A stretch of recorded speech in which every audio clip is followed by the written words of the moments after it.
এই যে বিল্ডিং দেখছেন, এটা হচ্ছে চায়নার আর্মি ক্যাম্প এবং ওখানে চাইনিজ সৈনিকদের ট্রেনিংও দেওয়া হয়। আর আমাদের এই ইয়েতেও বিভিন্ন পয়েন্টে আর্মির পোস্ট রয়েছে। এই একটা পোস্ট, এই পাহাড়ের উপরেও পোস্ট রয়েছে।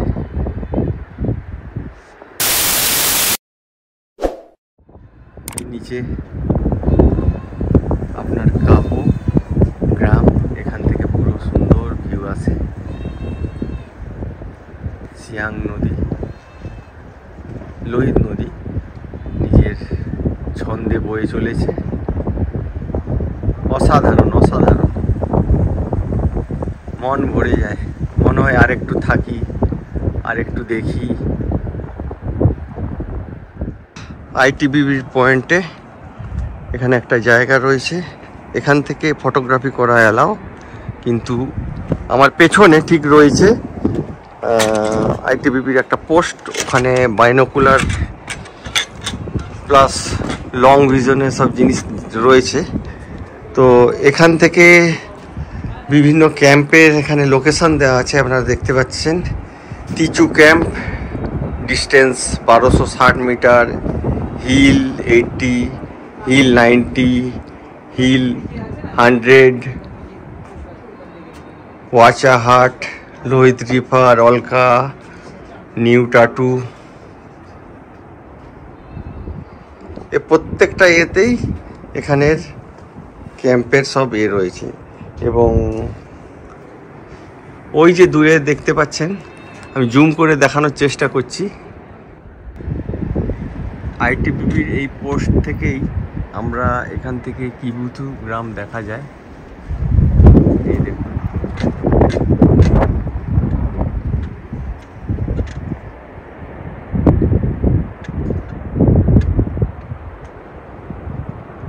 স্নো পিক রেঞ্জ, এগুলো ইন্ডিয়ার মধ্যেই পড়ে।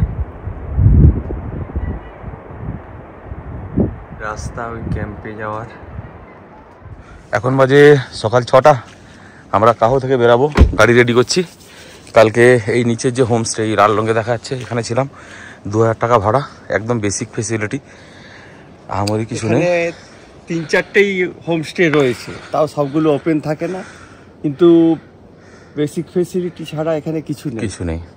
তবে গিজারটা ছিল, হ্যাঁ, ওই খাবার দাবারও রিজনেবল নয়, যথেষ্ট রেট রয়েছে। আর ওই সামনে স্নোকেপ মাউন্টেন দেখা যাচ্ছে, এই যে। তো আমরা এখন এখান থেকে রওনা দেবো, দেখি সকালে কীরকম রাস্তা পাই। একই রাস্তা ধরে যাব। আমরা কারোটি বলে একটা জায়গায় এসে পড়েছি, এখানে একটু চা খাবো বলে দাঁড়িয়েছি। আর এইখান থেকে বাম দিকে চলে গেলে কিবিথু, আর আমরা ডান দিকে কাহো থেকে এলাম। তো এইখান থেকে অ্যাকচুয়ালি ভাঙে দুটো রাস্তা। কাহো এখান থেকে প্রায় 12 কিলোমিটার, আর কিবিথু এখান থেকে 9 কিলোমিটার। তো আমরা এখানে চা খাবো, চা খেয়ে আবার আগের দিকে যাব। তাহলে আমরা কাহো থেকে করাটি হয়ে এখন ডং ভ্যালির দিকে কাছাকাছি চলে এসেছি। প্রায় 20 ওয়ালং প্রায় 20-22 কিলোমিটার চলে এসেছি আমরা। সেই ভাঙা প্যাচটা কালকে যেটা দেখিয়েছিলাম, ওটা পেরিয়ে এসেছি এখন। আর এদিকে রোড ব্লকেজ নেই। ওয়ালং থেকে মোটামুটি আমরা আবার ভালো রাস্তা পেয়ে যাব, তারপরে আগের দিকে যাব। এইভাবে এখন রাস্তা দুদিক দিয়ে কেটে দিয়ে নতুন করে রাস্তা বানাচ্ছে আর কি বিহারও।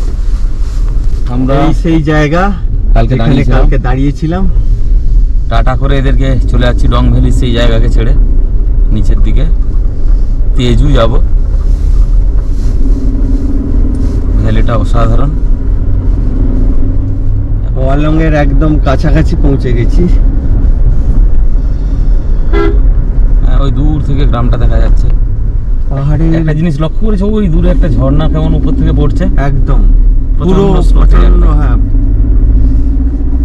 অরুণাচল প্রদেশের এই যে অংশতে সবকিছুই আছে দাদা। স্নোকেপ মাউন্টেন, ঝর্ণা, জঙ্গল, ওয়াইল্ড লাইফ, বিভিন্ন উপজাতির মানুষ, হাজার রকমের বাটারফ্লাই, কত যে দেখলাম। অজস্র রাস্তার ধারে ফুটে থাকা ফুল। সামনে দেখো লোহিত রিভারের ভিউ, আমাদের সাথে সাথেই চলেছে। এখন আমাদের বাম দিক বরাবর লোহিত চলেছে। বেশ দু একটা পাকদণ্ডি সার্ফ টার্ন নিয়ে আমরা ওটা নিচে নেমে এলাম। সারতি পড়বে আগে 4 কিলোমিটার। এই সামনে আবার রাস্তা ব্লক, এখানেও আবার কাটিং এর কাজ চলছে, উপর থেকে পাথর পড়ছে এখন। এটা আবার ব্লক ক্লিয়ার হলে তারপরে ছাড়বে। এই জায়গাটাতে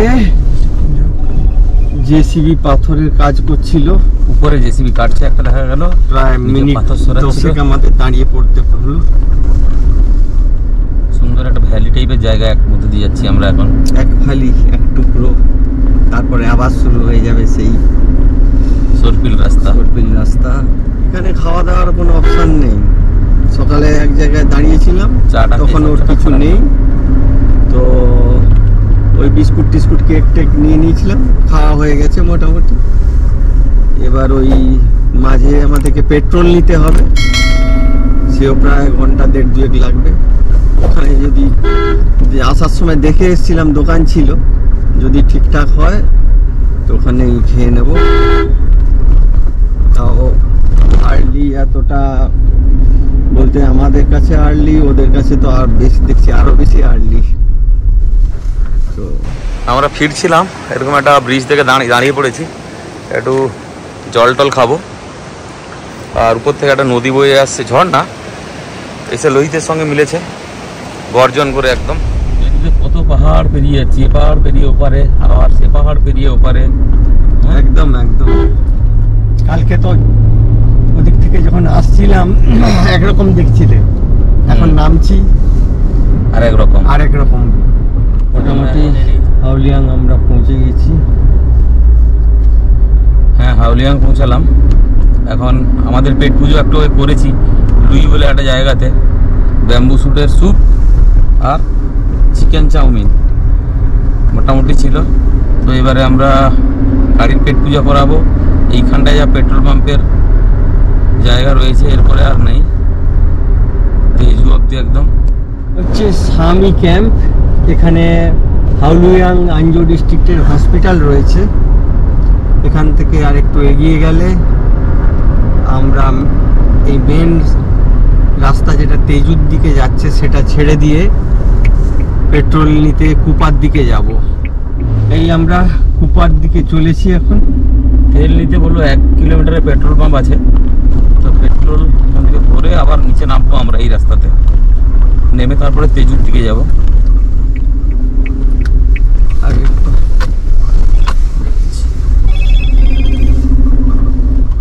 আচ্ছা, এখানে একটা সবার ইনফরমেশনের জন্য বলে রাখি, এই খুপা পেট্রোল পাম্প কিন্তু যখন তখন আউট হয়ে যায়।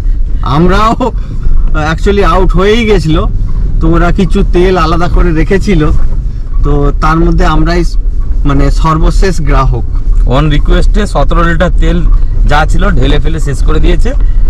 তো 17 লিটার মানে আমার ঠিক আছে, আমরা অলরেডি তেজু পৌঁছে যাব, তারপরে কোনো অসুবিধা নেই। তো না পেলে কিন্তু আমাদের আবার ব্যাকে আবার গিয়ে তেল আনতে হতো। ওই জায়গাটার নাম কি? হাউলিয়াং যেতেই হতো, উপায় ছিল না। বা ব্ল্যাকে 120 টাকা করে কিনতে হতো এক বোতল করে। লোহিত নদীর ভিউ, তার সাথে ভয়ানক খারাপ রাস্তা।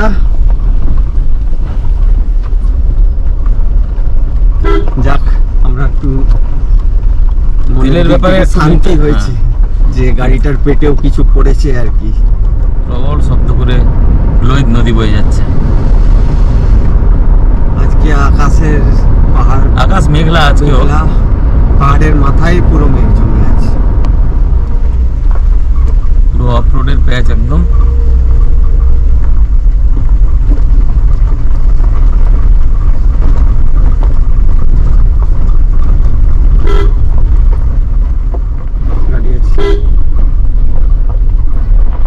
নিচের দিকে নেমে চলেছি আমরা।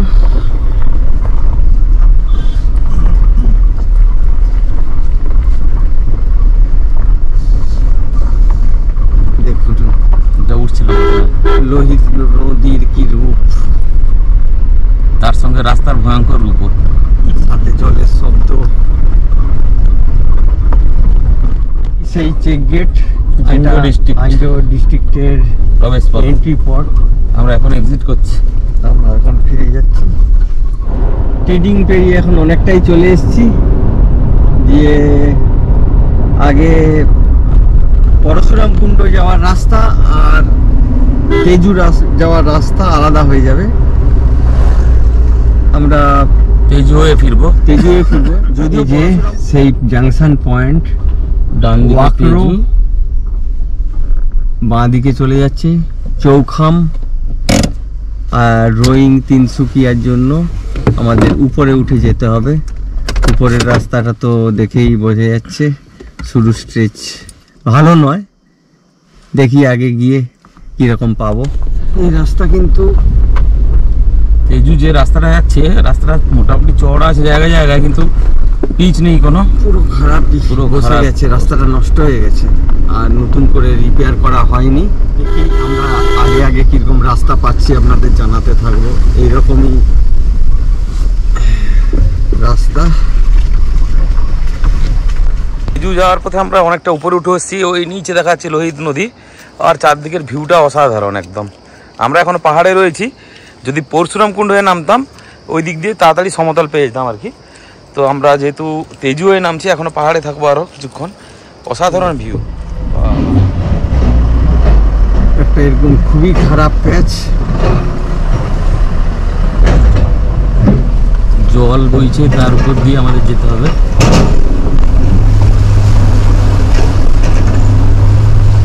আচ্ছা, এই শোনা গাড়ি আছে।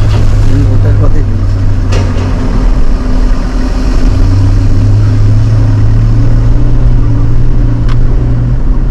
বাজে 2:40 না 50 বাজে, পুরো মনে হচ্ছে অন্ধকার হয়ে গেছে। জঙ্গলের মধ্য দিয়ে নামছি আমরা, জানি না কখন পৌঁছাবো। রাস্তা ভাঙা আবার ভালো, নেটওয়ার্কও নেই এখানে, তবু মোটামুটি আন্দাজ তেজু 15-16 কিলোমিটারের কাছাকাছি হয়তো হবে। 2:50, কিন্তু মেঘলায় সূর্য ঢেকেও আছে, প্লাস বিকেল হয়েও এসছে এখানে পরিবেশ অনুযায়ী। তো অনেকক্ষণ পরে মনে হয় একটু রাস্তা ভালো পেয়েছি। রাস্তা ভালো পেয়েছি, কিন্তু রাস্তা ছোট, যাই হোক গাড্ডাগুড্ডিহীনভাবে চলছি আর কি। আমরা প্রায় সমতল জায়গায় পৌঁছে গেছি, তেজু থেকে 9 কিলোমিটার দূরে আছি। একটা দারুণ যেন উপত্যকা টাইপের জায়গার মধ্যে দিয়ে যাচ্ছি। আমরা ভাবলাম প্রথমে ভাবছিলাম তেজু থাকবো, কিন্তু একটু অ্যাডভান্স চলে আসার জন্য আমরা ভাবলাম যে আর একটু এগিয়ে যদি নামসাই থেকে যাই, তাহলে কালকে সকালবেলা আমরা শুরু করতে পারবো নামসাই থেকে টুয়ার্ডস গুয়াহাটির দিকে আর কি। কতটা যাওয়া যাবে জানি না। হ্যাঁ, যদিও আমাদের ওই তিনসুকিয়া আর ডিব্রুগড়ের উপর দিয়েই যেতে হবে, তবে আমরা প্রপার এনএইচ দিয়ে বাইপাস করে চলে যেতে পারবো। হ্যাঁ, ঘড়িঘর, এটা কিছু নাম থাকতে পারে, কিন্তু আমরা যেহেতু উপরে একটা ঘড়ি দেখতে পেলাম, সেই জন্যই বলে দিলাম ঘড়িঘর। বোর্ড টোর্ড তো কিছু নেই। সোজা তেজু শহরের মধ্যে দিয়ে আমরা এখন যাচ্ছি। তবে আমি ভাবছিলাম তেজু শহর হয়তো পাহাড়ের উপরে হবে, তা নয়, কিন্তু তেজু সমতলে। এখানে আমরা সব কিছুই দেখতে পাচ্ছি, সব রকম দোকান, ব্যাংক, এটিএম। নামসাইতেও ছিল, কিন্তু এটাও একটা জিনিস যে আমরা সকাল সকাল বেরাই, তো নামসাইতে কিন্তু এটিএম গুলো সব বন্ধ করা ছিল, বললো ওগুলো 8টার পর খোলে। আমরা একটা কোনো ব্রিজ পেরাচ্ছি, একটু আগে গিয়ে আলুবাড়ি পড়বে, আলুবাড়ি রোড। তো সন্ধ্যা তো হয়ে এসছে, আমরা ঠিক করলাম নামসাইতেই থাকবো, তো নইলে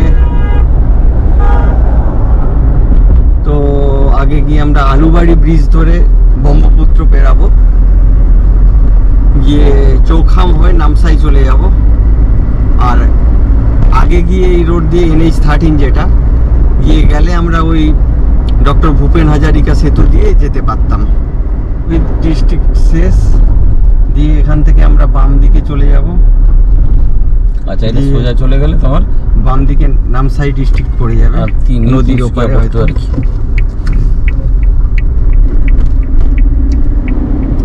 আমরা আলুবাড়ি ব্রিজ পেরোচ্ছি এখন।